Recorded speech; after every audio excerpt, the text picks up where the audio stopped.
say Cusco?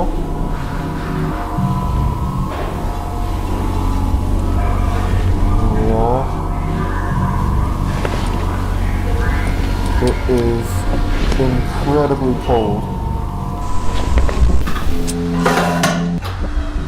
Hopefully by the time you're watching this, we'll actually have a decent heating system down here. That'd be nice. Die of hypothermia.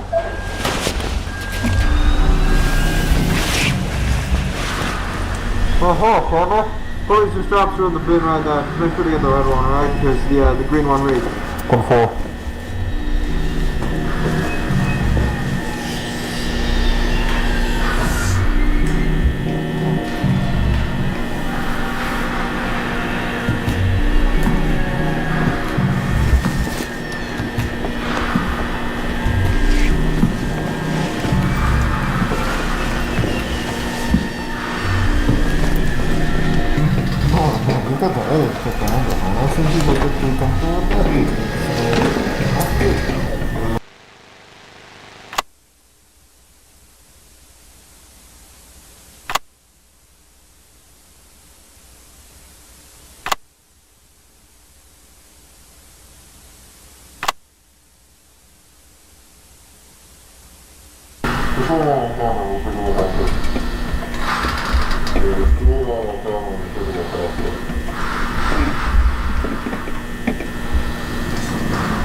There's no insulation on top, and I'm seeing a bunch on the floor above.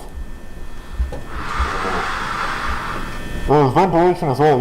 You see that? You see the vents? Yeah, it goes around the back to the right. Some of it's insulated, I think. I don't know. I'm not a vent guy. I don't know. Oh, it looks no rust, I think. Huh. More than one floor, and I use that term loosely. We then attempted to cut power to the nearest fluorescent light fixture, a standard troffer. However, we were unable to isolate the power source, and the conduit remained live, despite the absence of any visible external power supply. The source of electrical current remains unknown at this time.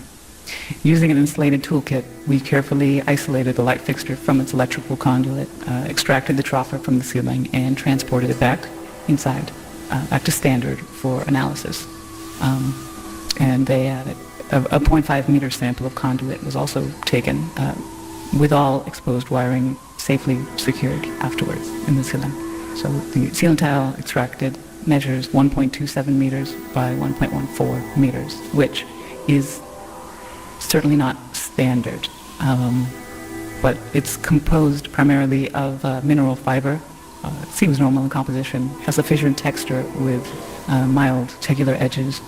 So after initial analysis, the composition of the tile estimated is around 60% mineral wool, which is fibers of amorphous silicate, usually derived from, I think it's basalt or slag, around 20% expanded perlite, which is primarily of silicon dioxide and aluminium oxide, and the rest is a undefined mixture of silicate material, some starch, latex polymers, and some organic fibers derived from plant materials, recycled cellulose, really. But the light troffer housing is made of galvanized steel coated with a thin layer of zinc. Inside, the fluorescent bulbs are non-standard in proportion, most closely resembling T12 bulbs. So the 4 bulbs measure 1.2 meters in length with a diameter of 38.1 millimeters. We're extrapolating here at 51, but that all the end waves and the rest contain the following components. Phosphor coating, the calcium halophosphate for converting ultraviolet light to visible light, mercury vapor in a small quantity which facilitates the ultraviolet light emission, argon gas, and again this is all standard for these fluorescent bulbs. But that's an inert gas that assists with regulating the current and really starting the bulbs, and they are connected via a G13 base, which is a standard 2-pin base with 13 millimeter spacing for electrical connection. So the wiring connected to the fixture is PVC insulated copper, which appears standard again. The prismatic diffuser over the bulbs is made of polymethyl methacrylate, which is again commonly used for its light diffusion properties. I mean, it's what we have in the building here, very standard. But we also inspected the ballast, which is of the electromagnetic type. There's some variation in how they're being manufactured now. This one contains a laminated steel core and copper windings designed to operate at 60 hertz. So the ballast emits a prominent 120 hertz hum. This seems to be the case for the majority, if not all, of the lights in the complex that we've assessed thus far, mostly just through simple curing. But this is due to magnetostriction and core vibration. But the noise may be exacerbated by loose lamination plates or degradation of the insulating potting material over time. So it's definitely an indication that this has been running for a little bit. I mean, despite its age, the ballast is functional. Its large proportions suggest it was built for a non-standard space, not something you'd find in the majority of offices or most commercial spaces, though that's not something I'm too familiar with, truthfully.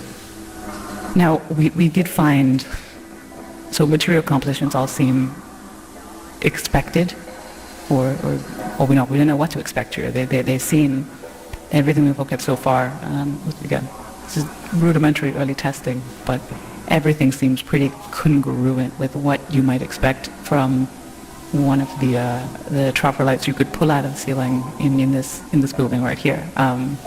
So nothing too strange, but that maybe makes things seem stranger. Because we look at these lights and let me see.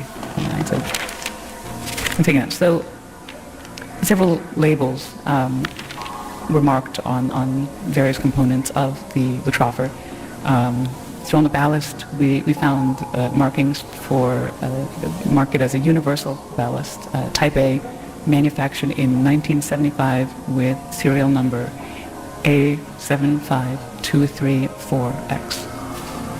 The troffer itself is stamped 3X432, and that was manufactured in 1973 in Reading, Pennsylvania, and it is UL listed.